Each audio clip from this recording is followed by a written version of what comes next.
응하였느니라 하시니 아멘. 오늘 말씀은 예수께서 나사렛 자신의 고향에서 말씀을 전하시는 장면이고, 그 뒤에 인정받지 못하고 이렇게 조금 쫓겨나는 느낌이 있는데, 오늘 본문의 말씀은 당신의 정체성을, 당신의 이 땅에 오심에 대해서 설명하고 있는 아주 귀한 본문입니다. 오늘 본문에 보면 안식일에 회당에 늘 하시던 대로 가서 말씀을 이렇게 읽으셨는데, 그 말씀이 이사야 61장 1절 2절 말씀입니다. 주의 성령이 내게 임하셨나니 가난한 자에게 복음을 전하게 하시려고 기름을 부으시고 나를 보내사 포로된 자에게 자유를, 눈먼 자에게 다시 보게 함을 전파하며 놀린 자를 자유롭게 하고 주의 은혜의 해를 전파하게 하려 하심이라. 이 말씀을 읽으시고 마지막에 중요한 것은 이 일이 너희 귀에 응하였다라고 마지막 절에 표현하고 있습니다.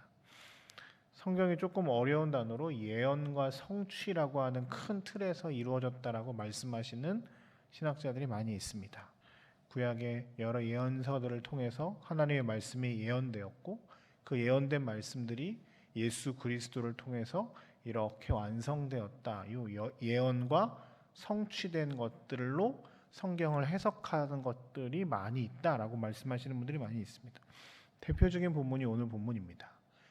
600년 전에 이사야를 통해서 선포되었던 그 말씀이 차츰차츰 완성되다가 예수님으로 인해서 완벽하게 완성되었다. 이것이 오늘 그 본문의 그 성취와 예언과 성취로 해석할 수 있는데요. 말씀에서 예수께서 어떤 분이신지에 대해서 우리가 잠깐 살펴보면서 그 예수님께 나아가는 은혜가 있었으면 좋겠습니다.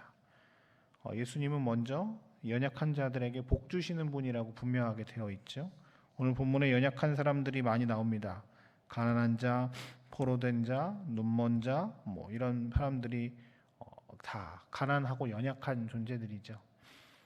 예수님 시대, 지금 시대도 마찬가지지만 이 가난이라고 통치되는 연약한 사람들이 많이 있었습니다. 실제로 경제적으로도 굉장히 어려웠던 시절이 이 2000년 전 나사렛이라고 하는 동네죠. 변번 농사를 잘 지을 수도 없고 이렇게 내야 되고 하는 그 수당들 같은 세금들도 굉장히 많이 있고, 자신들의 눈앞에 있는 것들은 적은 수준이었습니다. 그마저도 자연 환경, 무슨 가뭄이나 비가 많이 온다거나 이런 자연 환경들이 조금 좋지 않으면 굶어야 하는 사람들이 참 많이 있었지요. 이 가난에 포로되고 눈멀고 여러 가지 어려움들이 그들 가운데 있으면 민초들의 삶은 늘 쉽지 않았습니다. 예수께서 이 땅 가운데 오셨을 때 늘 관심을 가지셨던 분들은 연약한 존재들이었습니다.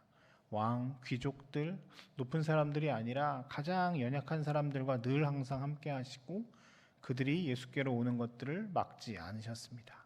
그리고 목자 없는 양같이 불쌍히 여기시며 그들에게 말씀을 주시고 먹을 것을 주시고 치유하시고 회복시키심으로 그들에게 놀라운 하나님의 은혜를 주셨습니다. 오늘 특별히 본문에 보면 주님의 은혜의 해를 전파하게 하심이라 라고 표현하고 있습니다. 이 은혜의 해를 여러 가지 것들을 해석하는 것들이 있지만, 많은 사람들이 그 레위기 25장에 나와 있는 희년에 대한 이야기를 합니다. 이스라엘 사람들은 77이 49에서 50년째가 되면 희년이라는 것들을 선포했습니다. 그래서 그날은 모든 것들을 다 이렇게 회복시키는 해였어요.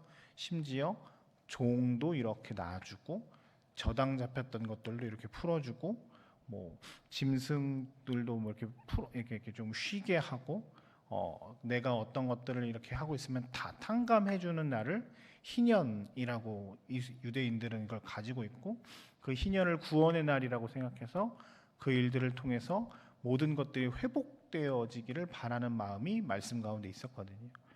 근데 이것들을 풀어주고 회복시켜주기가 좀 쉽지는 않죠. 자기가 가지고 있는 빚 같은 걸 이렇게 다 공짜로 해주고 탕감해주고 종들도 놓아주고 하면 이렇게 사는 게 어려우니까, 말씀이 실제로 이스라엘 삶 가운데 이루어지는 것들은 쉽지 않았지만, 오늘 예수님을 통해서 이 희년이, 은혜의 해가 완전하게 완성된다고 보고 있는 겁니다.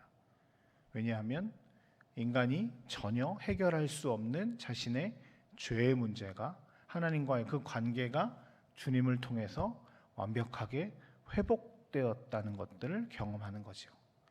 이사야가 이야기하는 가난한 자들에게 희년을 통해서, 은혜의 해를 통해서 그들에게 자유와 은혜가 임했던 것처럼 예수 그리스도를 통해서 죽을 수밖에 없는 존재인 그들이 은혜의 해, 희년을 통해서 완전하게 구원받고 하나님과의 관계가 회복되어지고 그들이 하나님의 나라를 누리게 되었다는 것입니다.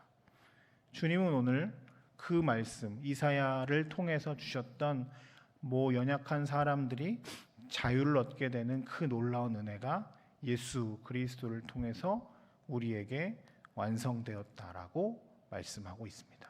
그리고 오늘 주님은 이것들을 위해 내가 왔고 이 일이 너희들 앞에 응하였다라고 표현하십니다. 그렇습니다.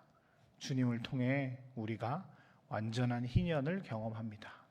죽을 수밖에 없는 존재인 저희가 하나님의 은혜로, 주님의 은혜로 완전한 희년, 하나님 앞에 온전히 설 수 있는 하나님의 자녀가 되는 놀라운 은혜가 우리 가운데 있습니다. 우리도 연약하고 우리도 부족하고 하나님 앞에서 죄된 모습들로 늘 살아가지만 주의 은혜로 우리의 모든 것들이 회복되어집니다. 이 구원의 감격이, 이 하나님이 주께서 나를 위해서 완전하게 회복시키셨다는 이 회복의 은혜가 우리의 삶의 원동력이 되시길 주의 이름으로 축복합니다. 주님이 이것을 위해서 우리 가운데 오셨고 오늘 또한 우리가 누릴 수 있는 가장 큰 주님이 주신 복은 내가 주님 안에서 완전하게 회복되었다는 복입니다. 이 은혜로 오늘 하루도 승리하며 기뻐 찬양하며 나아가시는 저와 여러분들의 삶이 되시길 주의 이름으로 축복합니다. 잠깐 함께 기도했으면 좋겠습니다.